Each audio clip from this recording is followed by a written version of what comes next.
This podcast is sponsored by the Redmi Note 13 series. The all-new Redmi Note 13 series is now available in South Africa in 3 flavors. The Note 13, Note 13 Pro, and Note 13 Pro Plus 5G offer premium features at an agreeable price.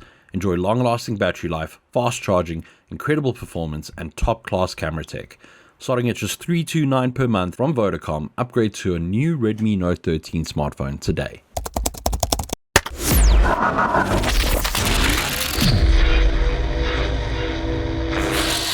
Hello everybody and welcome to another episode of Geeks Love Lists. My name is Brendan Lotz and I'm joined today by Robin Lee Chetty.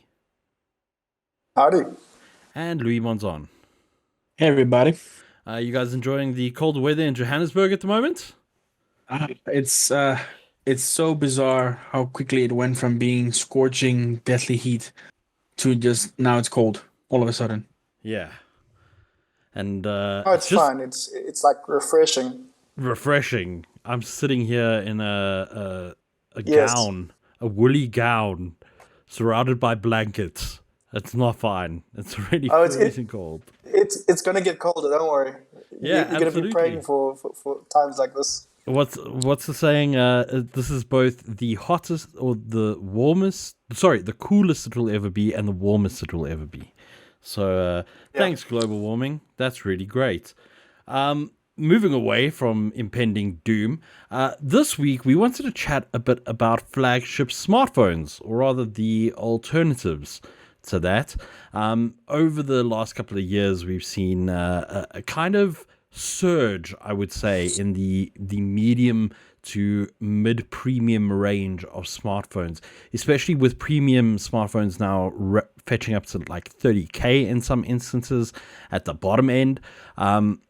It's nice to know that there is still something on the more affordable side of things.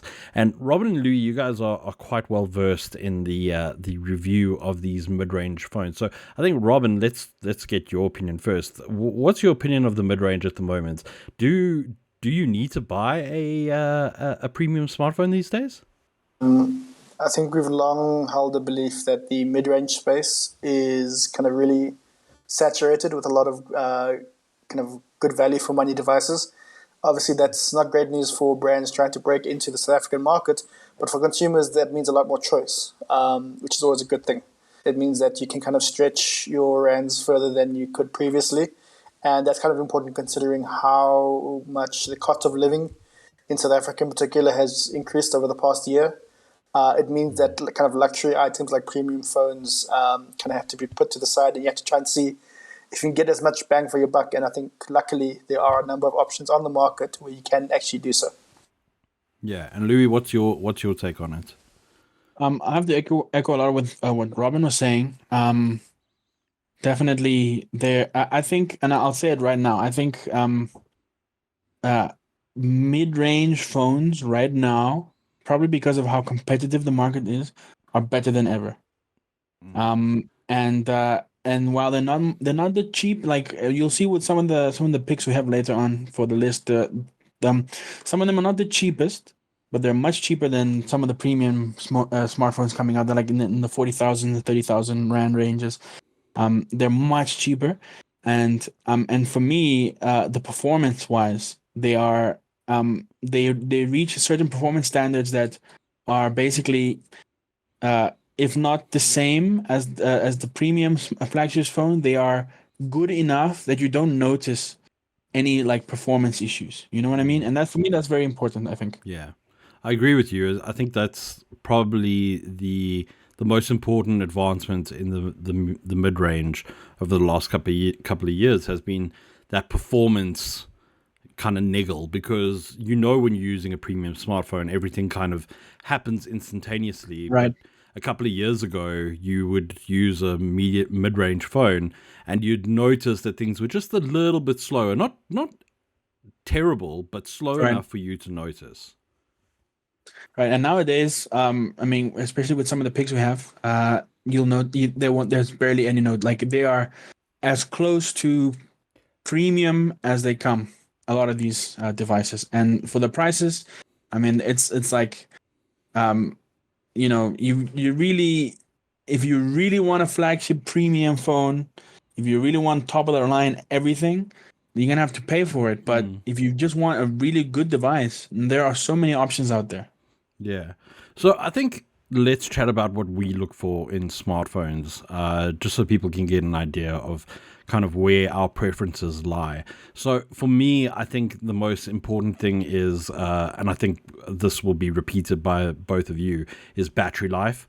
I don't want to be attached to the wall charging my phone more than once a day, or so, if possible, once every 2 days.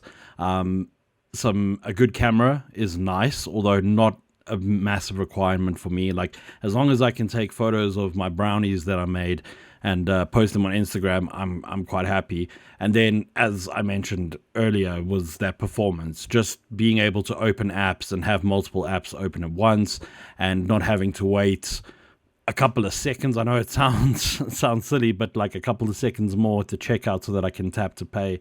Like, those I think are the most important things to me. So like CPU, a decent camera, and a really nice battery life. Robin, what do you look for in a smartphone? I think kind of the three things that have become, I guess, more increasingly important for me. The first would actually be camera. I think that's a bit low on other people's list, but for me, a great camera is kind of essential not only for my job, but when you are kind of posting things onto social media, you want the best possible images to kind of be up online, and a great camera can really enhance an overall kind of phone's experience. I think we have seen, especially in the mid-range space, that manufacturers are quite cognizant of that, and you'll often find that a mid-range phone will have a massively large camera slapped onto the back of it. They won't necessarily go for like maybe a trio or a quartet of lenses on the rear, but they will, for example, have one massive primary lens and then maybe a far smaller depth sensing or macro lens to kind of complement it. So as far as I'm concerned, the camera performance is becoming one of, if not the most important element, because the margins as far as other areas are far finer. There's very little difference across the board. That said, I think batteries are important. I think, again, mid-range phone makers are cognizant of that as well. You're often finding that mid-range phones are boasting bigger batteries than the flagship ones, and I think that's right in order to kind of create that message of value for money, that you're getting more bang for your buck. I'm often writing stories about newly launched mid-range phones that have 5,000 milliamp batteries. I think 3-4 years ago, that was not really thought of. The kind of final element I would mention as kind of be important for me is the processor. Again, I think the margins here are quite fine when you're benchmarking these phones, which obviously a normal consumer wouldn't do. But for our review purposes, we benchmark them just to kind of see the differences between them and how effectively these manufacturers handle the computing power and the resources available on the device itself. The actual in-hand experiences don't differ that much when you really think about it. That said, I think a processor these days will start becoming more important, specifically when you talk about AI. Samsung had obviously their Galaxy AI on the new S24 series, and they're now starting to kind of port over those Galaxy AI features to some of the other flagship phones. And the I guess determining factor there is what the processor is capable of from a compute perspective. So I think down the line, if people are interested in AI and AI features on their phone, the processor and what it's capable of handling is going to be increasingly important, more so than, say, how good it is at handling graphics for videos or gaming and stuff like that. So I think those are the three elements that I'm starting to prioritize when I'm looking at phones. Yeah, I think the points about like gaming and stuff is very important, especially with cloud gaming becoming a lot more popular. And you don't need a lot of processing power to run a game that's running in the cloud. So I think that's a really important thing, and some good points there. Louis, what do you look for in a smartphone? And no, like it's not an order, but for me, I think one of the most notable things immediately for me is I like a very nice display, right? I like to see my things nicely. The first thing I do when I get a review model in is I change the wallpaper to Yeah. something that I like, something that's cool. That's the first thing I do because I like aesthetics and I like my things to look nice and to and you don't notice that your phone has a bad display or maybe not a bad display, but not a great display until you use a phone that has a really nice display. Then you're like, Mm. wow, like the screen and the fidelity of the things I'm seeing, the digital vibrance, like it looks great. So that's the first one. I like my things to look crisp and clear, and I think um, yeah, I like my videos to look nice and my colors to look bright, and I like everything to pop. And you know what I mean? I like my phones to look good. Um, and I think I'll put less of a stock into the camera. I'm not the most camera guy. I don't like to take the most selfies. Obviously, it's important. Especially for work and stuff with reviews and stuff, but also for for family life. You don't notice, like, just like with the display, you don't notice a bad camera until your phone has a bad camera. I reviewed a Poco device, the Poco C40, in 2022, and that had a terrible camera. It was not a great phone up and down, but the camera with that device was it was like a Nokia, an old school Nokia, the first mobile phone cameras. It was really bad and blurry, and um so yeah, a good camera, obviously. And I didn't notice it, but I tend to enjoy fast charging um for my smartphones recently, or at least the phones that I'm using, that I'm reviewing and stuff. Mm. um uh with the it's not a one of the it's not a mid-ranger, but for one of the latest Xiaomi flagships that I reviewed, it has probably the fastest charging there is that I've ever really experienced. Mm. Maybe not there is. I'm sure there's other phones out there with faster charging, but that was the one that I was like, wow, this is real fast charging. You know what I mean? Yeah. Like in 20 minutes, it'll go from 20% to like 80%. That's something that took me by surprise. So I like my phones to charge quickly, um, because you never know when you might, if it's a busy day or like you have an event or something. Usually on days that I have events, the phones that I'm using usually die very quickly because I'm taking a lot of photos. I'll be chatting to you guys on Slack. I'll be typing notes. I'll be recording things. So those Mm. days I use my phones a lot. And those are the days that I need, if I really need to, I can just plug it in somewhere and it'll charge quickly, so that's something that I'm also looking at. And then obviously performance. Robin mentioned it with the processor and stuff. Um, and you make a good point, Brendan, about cloud gaming and stuff. That's true. In the future, for things like that, we probably won't need performance for gaming and stuff. But I still think there'll be, for example, like I don't play a lot of like new games on smartphone. I like to spend a long time, an arduous amount of time porting old games to Android, using like weird third party apps. And then for those you need solid performance. Mm. And I think always to have a good performance in the background is good. Like I've been saying, you don't notice that you have bad performance until you have a phone with really good performance. Then you're like, wow, I've been slugging along for how long, struggling with this device. But I think those are my picks for what I really like in smartphones. I find it interesting that none of us mentioned network connectivity. And I don't know if that's just the result of us being tethered to Wi Fi a lot of the time, or if stuff like 5G is just not the pipe dream that we were sold. Yeah, And yeah, uh, I was just gonna say I agree 100%. I mean, how often do you guys use 5G? In your daily lives? I mean, I hardly use mobile internet unless I'm out somewhere and need to pay for something. And as long as I have a 4G connection, I usually find that's fine. What about you, Robin? I feel like you've used 5G a lot more than either of us have. I think, unfortunately, as much as 5G has kind of been talked up as this kind of IoT enabler and it's going to make everything better, society will leap forward into 4IR, blah, blah, blah. It actually hasn't done much of that. I think it still remains a very premium feature and it remains limited as far as coverage is concerned. I think unless you live in higher LSM areas, or I guess more affluent areas, Mm. chances are you won't have 5G available in that region.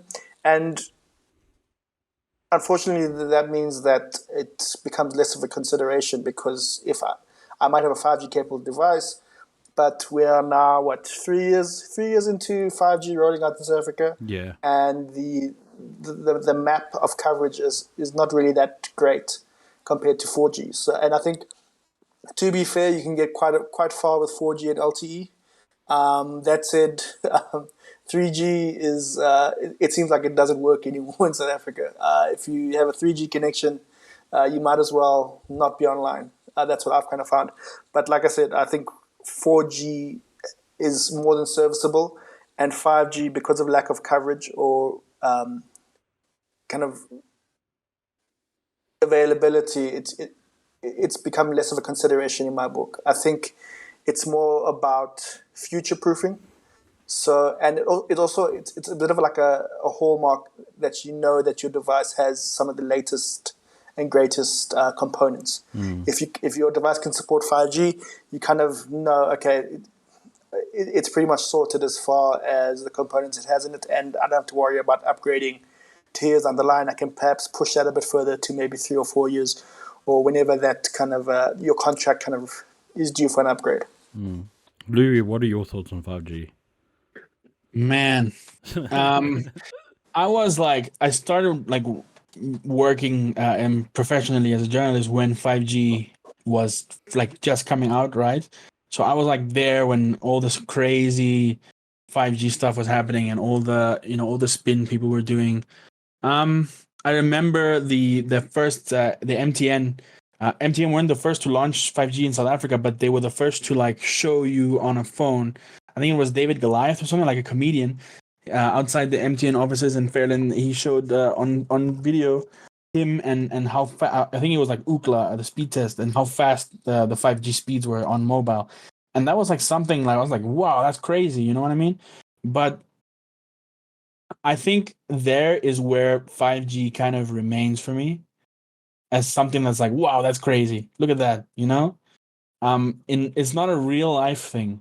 It's not especially because these speeds are not what is really being offered. You know what I mean? Like, yeah, I don't know. It's just like who needs like 1 million gigabytes per second, really? You know what I mean? So When I have an answer to that. yeah, And that's companies. But I mean, the problem is so Louis, you came in as 5G was launching. I saw a number of 5G tests when it was still sort of a theoretical thing, when we were in the process of starting to roll out the actual infrastructure. And the number of times I saw somebody showing me gigabit, terabit speeds mm, was unheard of. Like it was like you say, it was like, wow, that's pretty amazing. right. But the problem with that is that it was literally from a server in the room downstairs Mm, to a device, and a device in this instance is a huge gray box that has to be wheeled in on a trolley. mm, And that was the 5G test, or the showcase. And for me, it's always just been this thing of, well, there's so many things that need to fall into place for 5G to operate efficiently and properly, that unless everybody agrees on a deployment and everybody's willing to put up antennas in their homes and all this sort of stuff, like, it's never really going to take off. And I think that we've seen that over the past couple of years, where, like, it's fine, it works if you have it, but I mean, do I want it over 4G? The difference isn't going to be noticeable for most people. Like, most people's Wi-Fi network is only operating at 10 megabit per second, right? mm. Most people don't have a 10 gig router or 10 gig ports on their network. So, I mean, a lot of people just aren't going to see these speeds. Right. I And think yeah, if I can just interrupt, but I think that for a technology to be like just to be really popular and really get everyone going and really be in the hands of everyone. And this agrees with your point with what you're saying, is that it needs to be really easy to like implement and really easy to get to use, to get hands on, right? That's why OpenAI and ChatGPT have become so huge, because it's so easy to just, and now it's even easier to just go into the website and just start using the ChatGPT. I mean, if you have to get everyone to get an antenna in every house, and that's not a realistic thing. You know what I mean? Yeah. And then buying a device at a premium price, right? So, I mean, it's like I'm not saying that 5G doesn't have benefits. It clearly does. But if you look at something like the 4G and LTE rollout, like that was just something that was in your phone, whether it was a Right. mid-range or a premium phone. Sure, you had to buy a new phone, but it wasn't this huge promise of you'll be able to download a movie in 10 seconds. I suppose that was in some marketing material, thinking back to that time. But I just feel like 5G has been pushed as this magical connectivity solution, and it just isn't. And there is research to suggest that, yeah, I mean, it's fine, it's faster, but a lot of the stuff that we were promised just never materialized. Like there were things like millisecond latency for mission critical operations, and I'm sure that in some parts of the world that is happening. But for the average person in the street, I'm yet to see it really taking off. Get red hot deals on Redmi's all new Note 13 series from Vodacom. At just $429 per month for 36 months, you can enjoy the Redmi Note 13 Pro with its 200 megapixel camera, 5000 milliamp hour battery, and 67 watt fast charging. Get your Redmi Note 13 Pro in midnight black or forest green from Vodacom today. So, I think now we've kind of spoken about 5G and we've spoken about how expensive flagship phones are, but I think we need to kind of put this into perspective. So, Robin, you're an iPhone man. How much does that addiction cost you every time a new iPhone comes out? So, to put it in perspective, when I too was starting out in the industry in 2014, Yeah. wow, it's a long time ago. I purchased an iPhone 6 with my first paycheck. I was feeling myself, and it cost 12,000 rand. That was like the top of the range iPhone you could get at the time. Yeah. Today, the iPhone 15 Pro Max, like the most spec'd out version you can get, retails for 44,000 rand. So in the space of a decade, it's almost quadrupled in price. That's ludicrous. That kind of, yeah, it is a little insane. And consumers, it seems, are happy to pay those kind of prices. And yes, I understand that a lot of the time people are buying these devices on contract. So that cost is kind of spread out a bit more. But at the end of the day, you are still going to be paying around about 44,000 Rand. I'm assuming it's over a 36-month long contract, which is another crazy thing we should discuss at some point. Plus interest. Down Plus the line. interest. Because you're Yes, paying indeed. interest So on that. So you're looking at something over 50,000 Rand over the lifetime of your 3-year long contract. So yeah, the pricing has gotten absurd So, as far as smartphones are concerned. So my first car was a Mazda 323 Sting. It had a tape deck. This is how old it was. Nice. I bought that for 20K back in the day, right? So essentially I could have bought two of those cars for the two and a half of those cars for the price that people are paying on iPhones. I mean, to just also not rag on iPhone here. I mean, a top of the range Samsung Galaxy S24 Ultra Titanium costs 30K, right? So I mean, it's not like Apple is unique here. I mean, 44,000 rand is a bit of change. And that's without a charger in the box. Yeah, and Samsung isn't much better given that this is 30,000 rand. But prices can go up to 35,000 rand if you're looking for the 5G version. So. Oh, sorry, not 5G, 512 gigabyte version.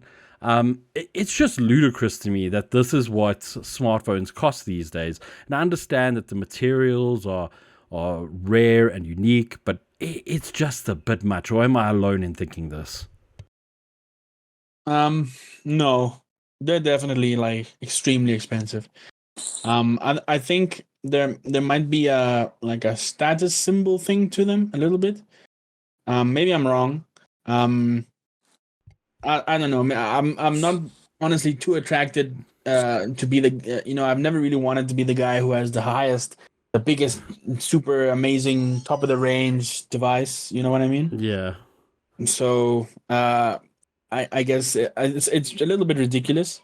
I think there are definitely people out there who are willing to pay these prices, and I think for those people, it's kind of like it's a little bit of a bragging thing. You know, like look at me, I got the super amazing Ultra S24 with all the bells and whistles, with the titanium and and all the things. You know what I mean? Yeah.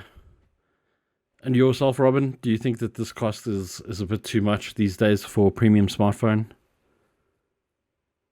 More than a bit. I must also be honest that uh, I own a iPhone 15 Pro, so I am also guilty of this in wanting, I guess, a status symbol device.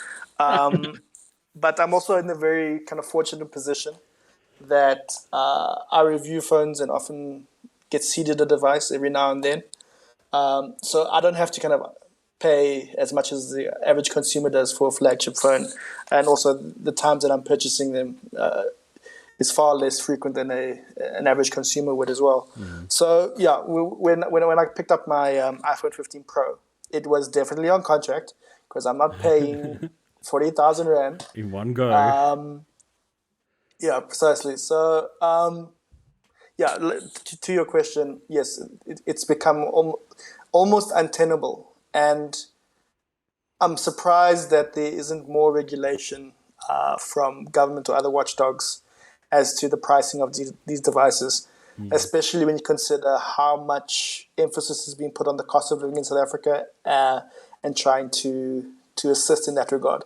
Also, I think South African government and whatever kind of regulators involved with this kind of process needs to be a bit more strict and stringent when it comes to things like having chargers in the box. Yeah. Like in Brazil, for example, they mandate Apple to put chargers in the box for new iPhones. I understand that the licensing is different here in South Africa. It's not necessarily Apple itself. It's another company. But it seems like government or whatever regulator are quite happy for these brands to operate in the country and slap whatever prices they see fit. And I think also the networks are a little bit guilty there as well. Also, we haven't even spoken about foldables, which I think are just out of reach in terms of pricing for most South Africans, if not all. Yeah, I think that technology filtering down to the mid-range space is going to take quite a long time, maybe even a decade long before we start seeing quote-unquote affordable foldable phones. Yeah, and I'm not buying a second-hand phone, or not a second-hand foldable at the very least. I do also just want to talk about the second-hand market for a little while, because I think the problem with buying a second-hand phone nowadays is that you're taking a massive risk in terms of the effectiveness of the battery specifically, because I think a lot more people are holding on to their smartphones for a lot longer, and when they do eventually get a new one, it's probably because of breakage, it's been stolen, or the battery just isn't up to par anymore. Now, I've never bought a secondhand smartphone, but I wanted to hear from you guys. Have you ever bought a secondhand smartphone from the likes of like Gumtree or Facebook Marketplace, which is a terrible place to sell or buy anything? It's great, but also the worst. Robin, have you ever bought a secondhand smartphone? No, I have not. I do know that iStore has a fairly comprehensive refurbishing program. So you can purchase refurbished devices. Um, if I remember correctly, I used to sometimes purchase a couple of iPods through this refurbishment program, but not an iPhone. I think, like you mentioned, that's one thing that I would steer away from purely for the battery aspect. I know that a lot of these companies that do sell have certain requirements as far as the battery is concerned. But if you are going through like a Facebook Marketplace or a Gumtree or kind of one of those avenues, or you are running a really big risk because you actually don't know the quality or the state, the full state of the phone that you're purchasing. Buyer beware, as it were. Louis, have you ever bought a secondhand phone? I've never. I don't think I've ever bought a secondhand phone. Usually the phones I get are through like usually on contract. Um, or I get them like through my job. But no, I've never bought a secondhand phone before. I imagine the experience can be, especially to those kinds of things, because I imagine if you get one through like the iStore or something like an official brick and mortar place, it's a lot easier, a lot nicer to manage. But I can just see that the like the third party market, like the informal market, is just insane. You know. Yeah. So I had a friend who bought an iPhone through Facebook Marketplace, and they used it for about a week, and then they got a message saying that this was a stolen iPhone, and they should return it to the nearest iStore. And they were out, I think it was like 9 grand. And yeah, Is they had to return the phone because they couldn't use it. They came to me and they were like, "How do I remove this?" And I'm like, "Well, unfortunately, there is no way. You have to go to Apple." I don't know what happened thereafter, but I know that they didn't have an iPhone after that. So yeah, if you are going to buy secondhand, I think I recommend sticking with the likes of iStore. I know Samsung has its own reseller program as well, where it resells previously used smartphones. So yeah, keep a look on those channels. Maybe don't part ways with your money for somebody on Facebook Marketplace. You don't know what you're getting. Right. So I think we can now move on to recommendations for mid-range phones, and I'm going to start with you, Robin. You've got 3 for us, and they all are names that I'm not really familiar with. Do you want to give them to us? so the three that I've picked. One is a 5G phone. I know we've spoken at length about 5G, but I think if people are really interested in a 5G phone, one that I would recommend is the Techno Spark 10 5G. It's a phone that I reviewed last year, and it actually arrived in the country a bit later than its other two Spark 10 brethren. I actually reviewed the Techno Spark 10 Pro before it, and that is a better spec phone, but it didn't have 5G, which I thought was odd. So much so that I highly recommend the Spark 10 5G over the Pro, purely for the fact that it does have 5G. I think the differences as far as performance were fairly negligible. I think only the Pro had a bit more RAM. I think, which wasn't really a big issue because, like I said, the in-hand performance was pretty solid, and the price point is really quite favorable. So when it launched, it retailed for 5,499 rand, which I think is really good value for money, and it'll probably be a little bit less if you shop around now looking for this phone. I think if you are looking for a 5G device, this is probably where you want to head to. I think although Techno isn't necessarily as well known a brand in South Africa, it does have a pretty solid global presence. And yeah, I think South Africans are always on the lookout for a good deal, and I think it's almost like a badge of honor if you're able to find a device that is perhaps flying under the radar but has really good value for money. And yeah, I would definitely recommend the Tecno Spark 10 5G. The other two that I selected are 4G only. I'm going to go with a slightly controversial pick in the form of the Huawei Nova 11. It's a device that they launched last year, and as with most Huawei phones these days, there's always an asterisk. So that comes in the form of a lack of proper access to Google mobile services. It's pretty well known fact about Huawei's relationship with the US and the fact that it's on an entity list, and it's really kind of hamstrung as far as getting access to necessary components. That said, the Huawei Nova 11, great camera, great battery, a really kind of sleek, subtle, simple design that I'm really in favor of. There's a nice green color option if you're into something outside of the normal kind of silver, black, titanium kind of looks these days. And the only kind of issue is obviously the 5G, but we have tried out a third-party application called Gbox.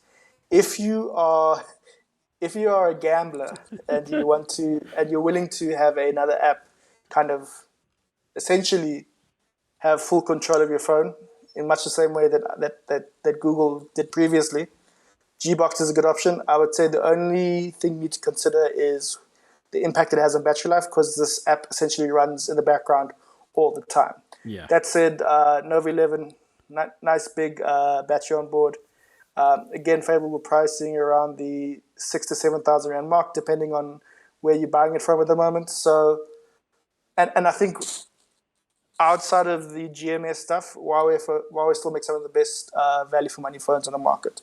So I'm still quite happy to recommend them, but I wouldn't necessarily recommend them to someone that is purchasing their first phone. I would say that the kind of workarounds you have to deal with is something that someone with a bit of experience with phones and knows how to work them should be pursuing. The final pick from my side was actually a brand that recently launched in South Africa. It kind of is flying on the radar at the moment, but I think it's primed for a big kind of glow up, as they say, in the coming months, and that's Realme. It is essentially a sub-brand of Oppo, although the two companies kind of operate independently. And I'm picking the Realme C67. It recently launched in the country. You can get it for under 8,000 Rand, which I know is a lot of money, but as far as all the components are concerned, it's really kind of punching above its weight. And it also, obviously, you don't have to worry about the issues around GMS that you would with, say, someone like Huawei. So, yeah, it's a brand that's on the come up. I think as far as styling and design are concerned, really subtle and simple, all the things I kind of look for. And yeah, if you're not keen on a kind of Samsung device or some of the other kind of Chinese firms, I think the Realme is a nice option to potentially consider. Yeah, it looks quite good on paper. Got a nice processor, got a very beefy camera. And you said that they are essentially Oppo, but not Oppo. They just kind of using some of Oppo's tech. Yeah. Okay. Interesting. That's correct. See, I would go with that over Huawei simply because I've used a Huawei phone of late, and while Gbox is sort of a solution, for me it's a bit unnerving to have a kind of gateway operating all of your apps, and I don't know where all that data is going. Like, they tell me it's safe, but is it really? Who knows?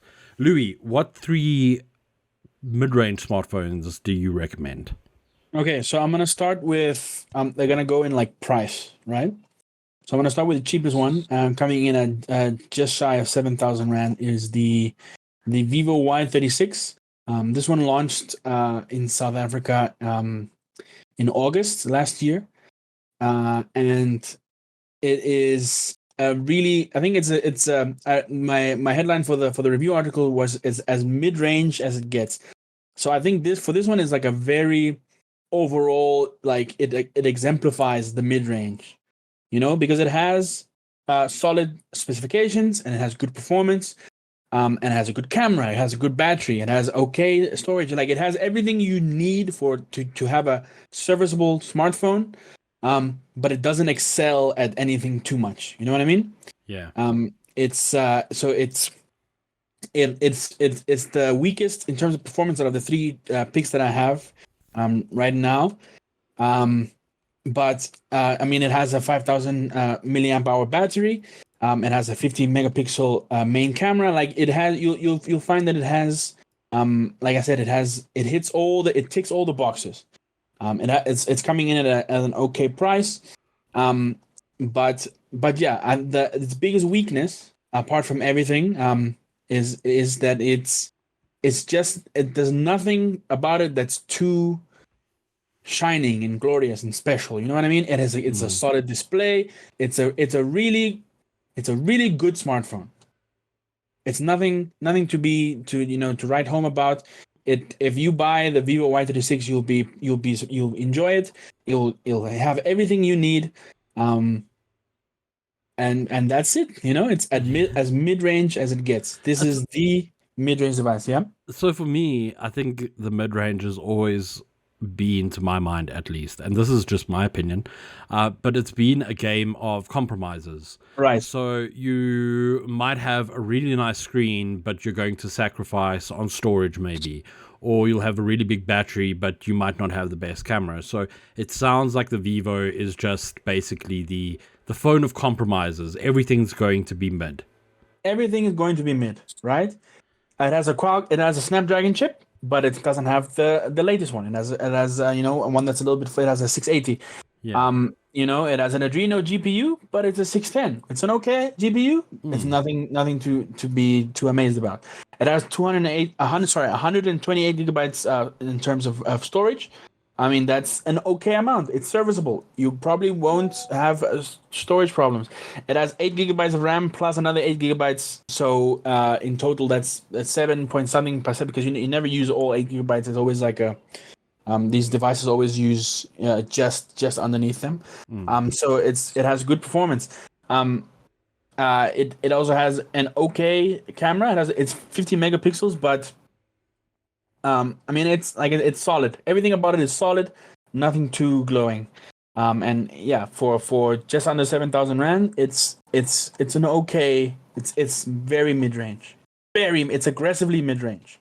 And then we move up to, I mean, this smartphone, is the Samsung Galaxy A54 5G. So it's my 5G pick. Like Robin said, if you really want 5G on your device, if it's something that you'd rather not even think about, you just know my smartphone has 5G, and here's one that comes with it.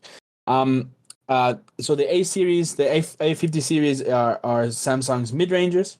And man, Samsung has just been knocking it out the park with their mid rangers. I mean, the A52 and A53, they are really great mid rangers in my opinion. They've frequently been reviewed very well by us. So yeah, let me run down some of the specifications for the A54. It has a AMOLED screen, really nice display. It has a Exynos 1380 chipset. It only has 6 gigabytes of RAM, but and here's where like things are very interesting because of the chipset. Not everything is about the RAM. It actually scored higher on Geekbench than the Vivo, and the Vivo has more RAM.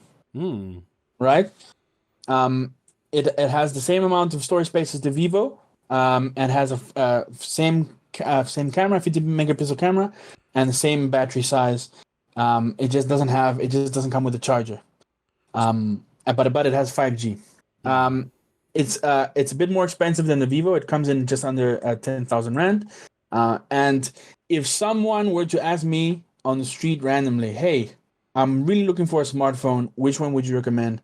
And it would probably be this one. I really enjoyed reviewing this. It was just a pleasure to use the device. I mean, Samsung, please pay us money for all the nice things I'm saying about your phone.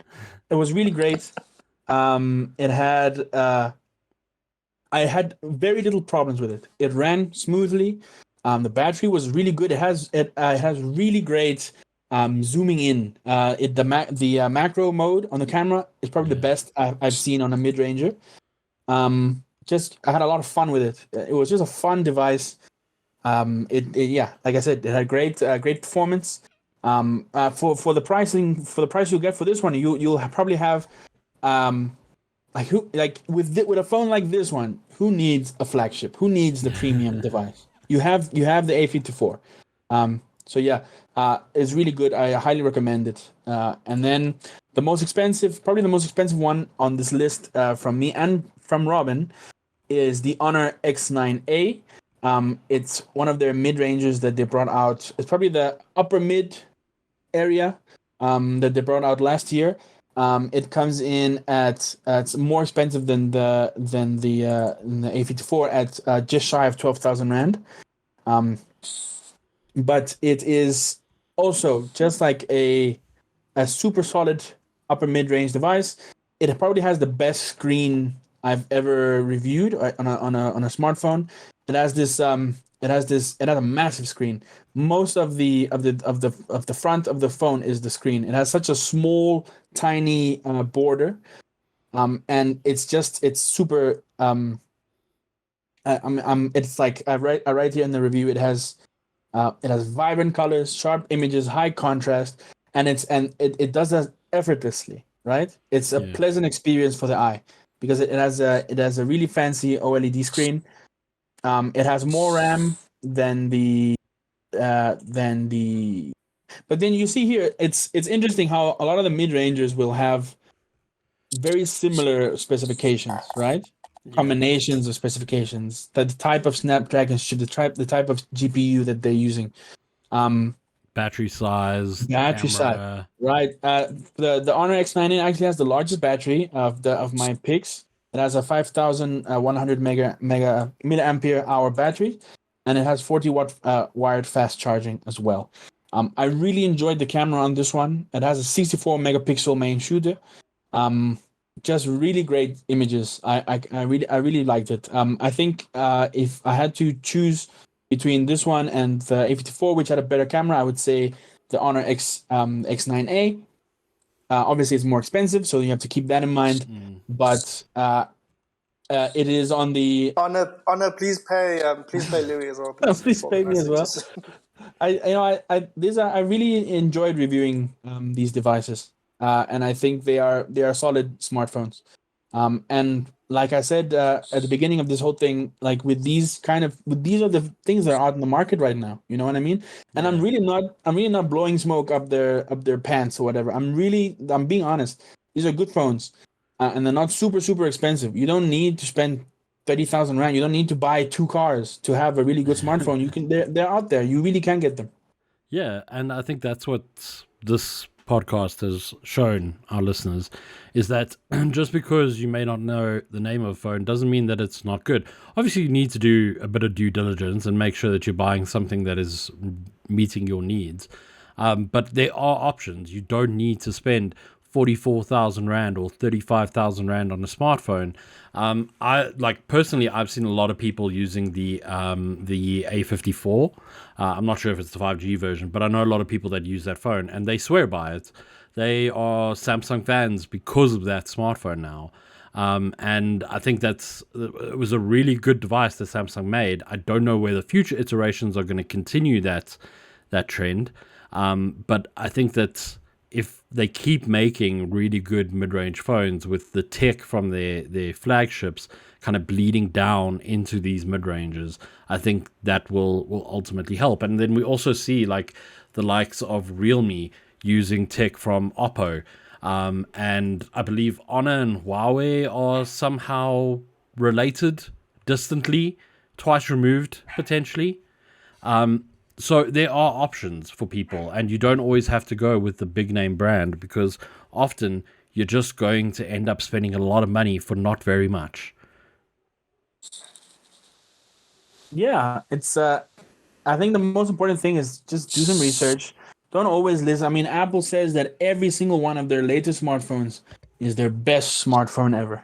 You know what I mean? I mean, it is when you compare it to the last smartphone. I mean, But I mean the increments of how much better it is, how many new things they add are getting smaller and smaller and smaller and smaller. And I would say the same thing with Samsung. You know, I mean, I read a lot of Robin's reviews of the latest Galaxy devices, and they're usually about, it's obvious that it's good. This was as good as the last one. You know, yeah, the S24 is as good as the S23. What did you expect? And yeah, that's kind of where we are with these top of the range phones. yeah. I agree with you. I feel like the mid range is where you want to play, really, is because that's where most of the innovation is happening. I mean, this Honor has a ring camera, like it's in a circle. You don't get that from premium smartphones. But anyway, Right. I And digress. of course, like if you have the money and if you really want, and I'm not trying to shame anyone either, people can do whatever they want, But if you don't want to spend 1 million rand on a device, there are things out there. I guess that's what this podcast boils down to. Yeah. And I So, think that, what I yeah. like to do, I just wanted to add there, like what I like to do, and I highly recommend anyone that's really savvy out there, is I like to visit the site called htxt.coza. They write a lot of really good stuff about phones, mid-range phones, flagship phones. The people writing on that site really know what they're talking about. Yeah, I'd love to meet them. They sound like great guys. Right, that's going to wrap it up from us, though, for this episode of Geeks Love Lists. Be sure to follow us on all our social media. As always, you can listen to this on Spotify and YouTube.com. From myself, Brendan Lotz, cheerio. From Robin Lichetti. Take care, everyone. And from Louis Monzon. Bye, everybody. We'll see you next time. Goodbye. Life's too short for compromise, so get your hands on the Redmi Note 13 Pro Plus 5G from Vodacom today.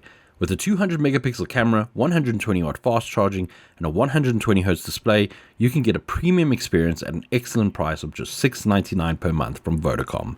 Available in Midnight Black and Moonlight White, the Redmi Note 13 Pro Plus 5G is going to look great as your next smartphone.